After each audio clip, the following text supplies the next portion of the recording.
2026 FIFA বিশ্বকাপের group পর্বের খেলা প্রায় শেষ পর্যায়ে, আর এই পর্ব শেষ হওয়ার আগেই পুরো টুর্নামেন্ট জুড়ে তৈরি হয়েছে একের পর এক রেকর্ড। তবে সবকিছুর মাঝে সবচেয়ে বেশি আলোচনায় উঠে এসেছে আফ্রিকার ছোট্ট দেশ কেপ ভার্দে। গ্রুপ পর্বে কোনো ম্যাচ না জিতেও বিশ্বকাপের নকআউট পর্ব নিশ্চিত করেছে আফ্রিকান দেশটি।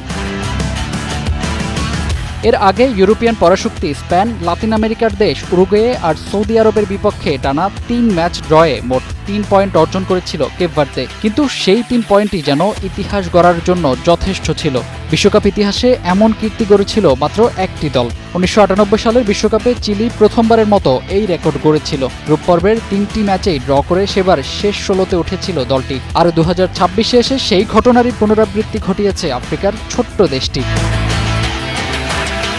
কেপ ভার্দের এই অর্জনের গল্পে নেই কোনো বড় তারকা, নেই কোনো মিডফিল্ডার বা স্ট্রাইকারও। আসল নায়ক একজন গোলকিপার। স্পেন, উরুগুয়ে আর সৌদি আরবের মতো শক্তিশালী দলের বিপক্ষে টানা 3 ম্যাচে যিনি হয়ে উঠেছিলেন এক জীবন্ত দেয়াল।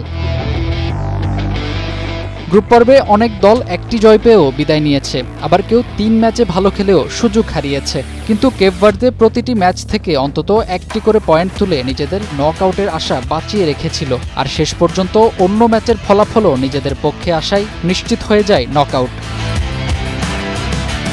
ফাহিম হৃদয়, টাইমস টুডে।